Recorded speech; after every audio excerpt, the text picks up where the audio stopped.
Previously on Mojave Road, the series. Let's get to it.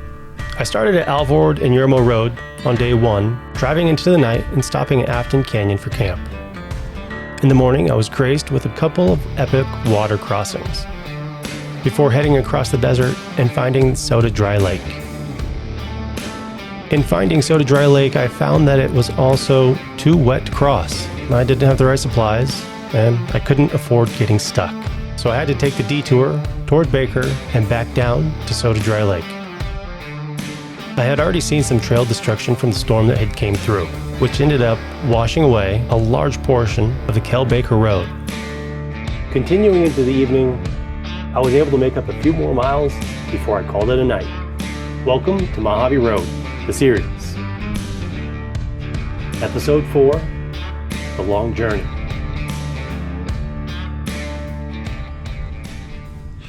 Alright, how many vinyasas are you doing today? Tell me now. Proudly presented by 4-Wheel Campers. Okay, so that way out there, that road, that's where we're heading. And by Norwell, Australia. And from viewers like you, thank you for your continued support.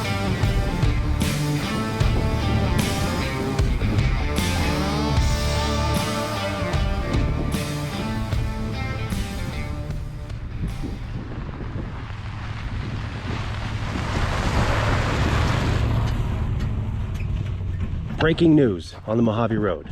Bush, yucca, cactus, rocks.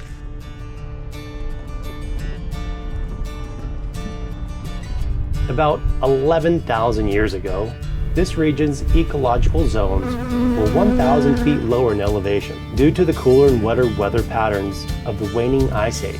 Streams flowed and lakes existed where dry plains are today. The relative abundance of plant communities supported wildlife and indigenous people who depended upon the natural resources.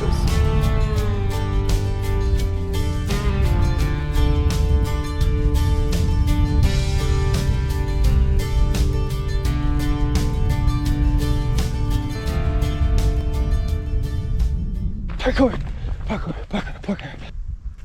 Parkour overland. Parkour. Parkour overland. Hardcore. Overland. Hardcore overland. Parkour overland. Hardcore parkour overland. Parkour overland.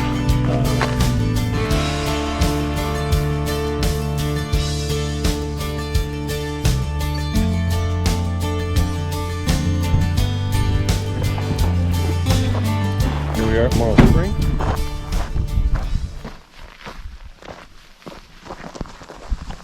Oh, empty. Pipe coming out of the ground, but there's no water coming out of the pipe. There's a black pipe that runs this way. As I followed the pipe up the side of the hill, it became immediately obvious that I should be concerned about where I was walking. I found what appeared to be lion dens behind the brush, although I thought I'd shown the entrance. These look like kill dens. I obviously didn't, but I really wasn't going to stick around to find out. Well, that's not a cave, that's man-made something. Oh, here's where that water tube goes. Oh wow, look at this down here. Just in case you were wondering, if you need it, there's water right there. You could make that pump down into like a container down here and then filter it out. You'd have yourself enough water to survive out here. Well, that's it. Marl Springs. One last look.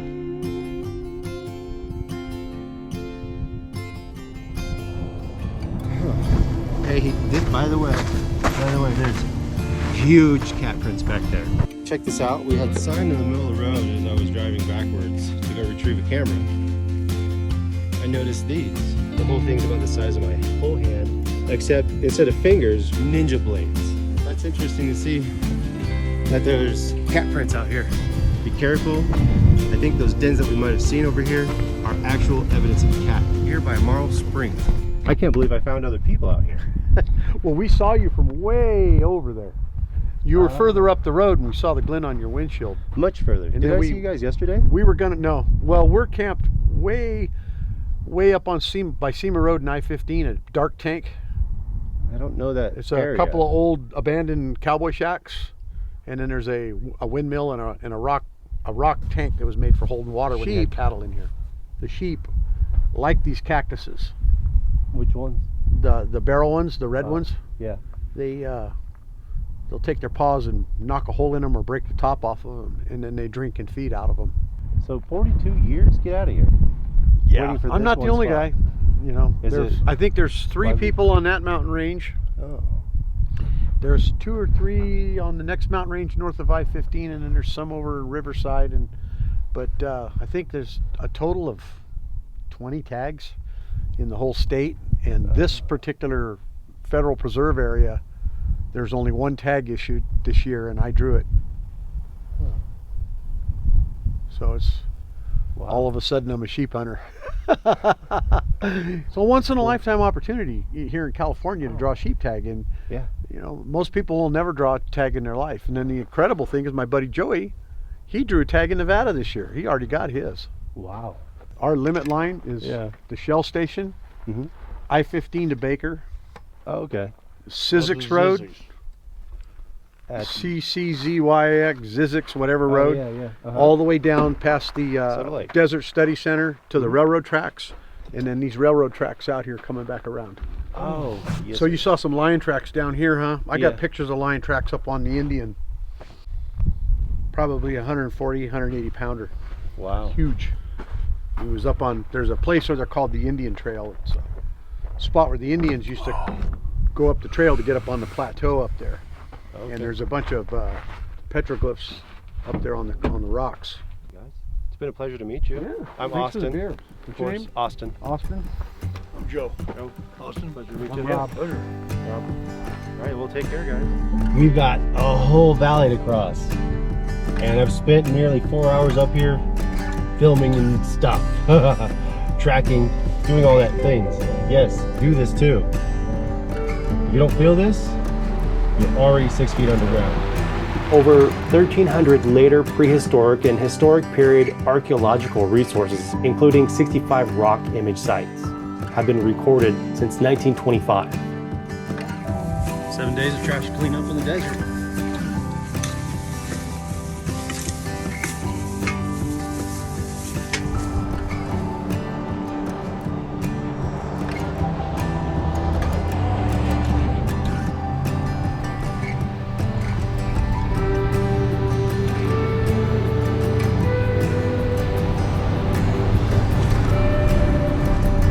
I think I can see the road.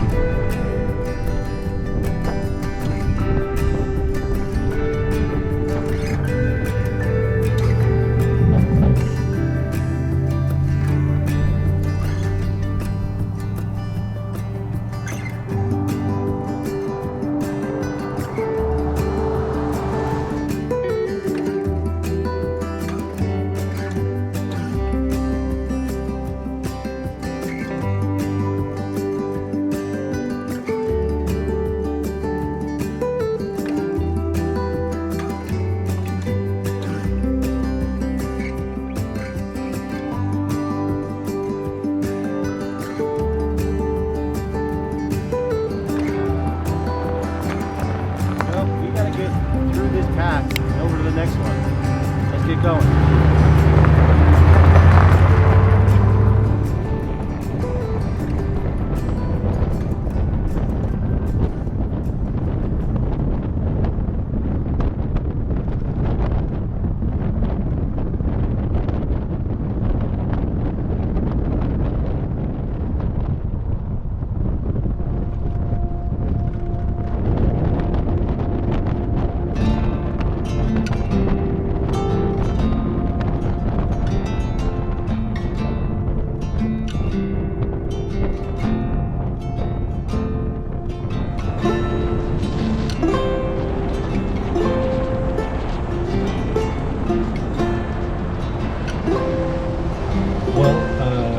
Finally come to some decent wheeling. We've got a super rutted section, so I'm going to see how well we can drive it. I've already got a line picked out that's going to be kind of a moderately easy line to take, but since I don't really know the capabilities of this ram, I'm just going to see how it does on the most difficult line I can choose.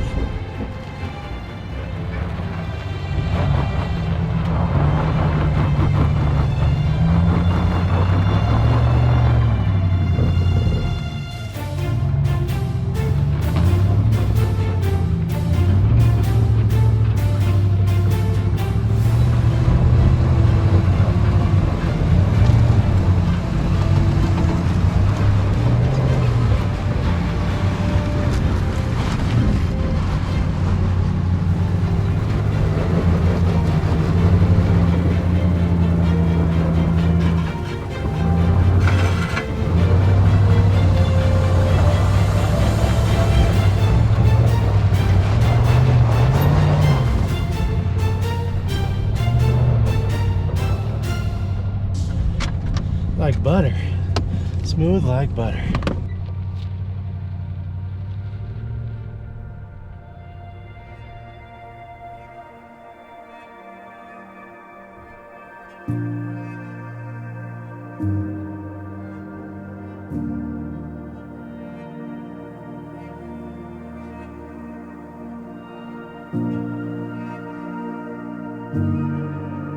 Making my way deeper into the night, I ended up passing through this huge Joshua tree forest.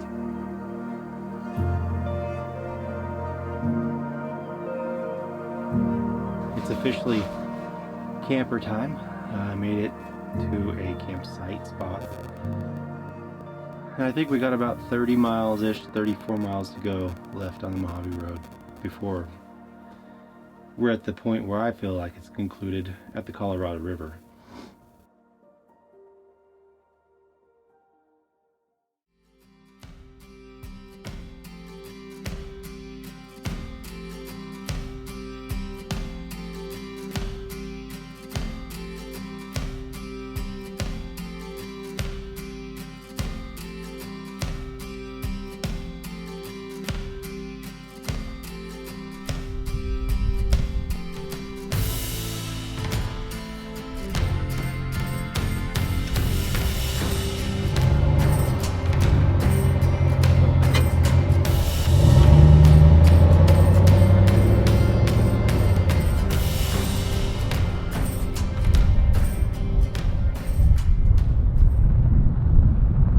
I didn't expect that trail to the north to be closed, because when you look at the map that the Park Service provides, it shows that it would still be open, but it's obviously been closed and shut down for at least a few years.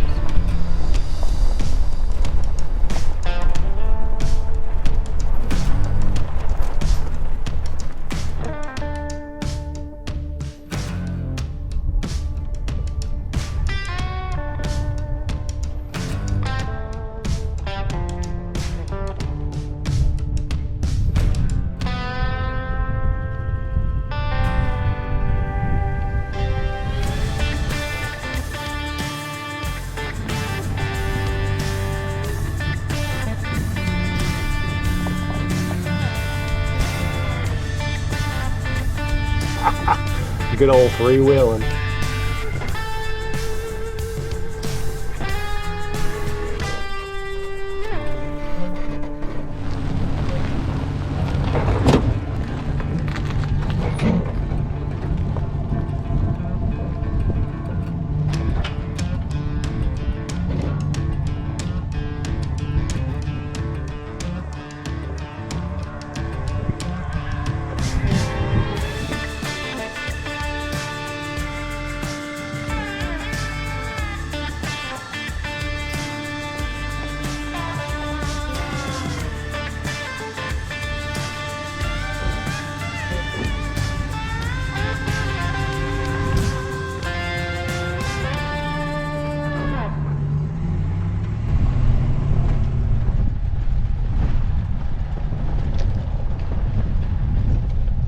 I'm just realizing this. Apparently I'm out of the preserve now, and I can start filming with the drone again.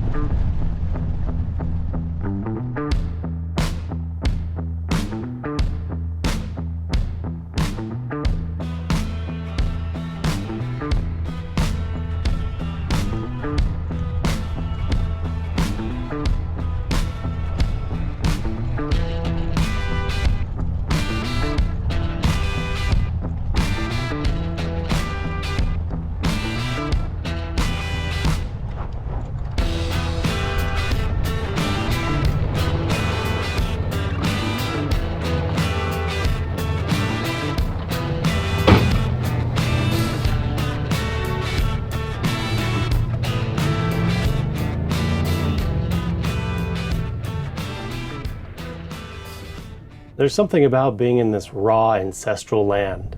I don't have a word for it. I'm not sure if there is a word for it.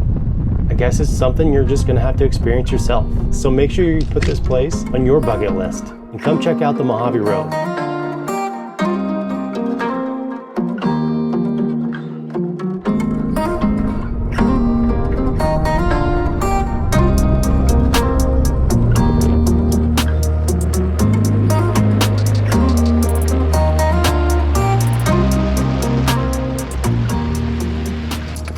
Well, friends, it looks like this is it. We've met the mighty Colorado. We've traveled the full length of the Mojave Road. But where the Mojave Road ends, you better believe another adventure begins. See you guys on the next one.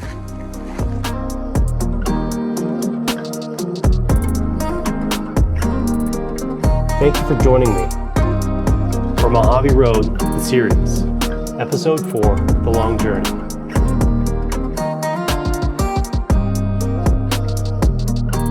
A huge thank you needs to go out to 4 Wheel Campers and Norworld Australia, and from viewers like you. Thank you for your continued support.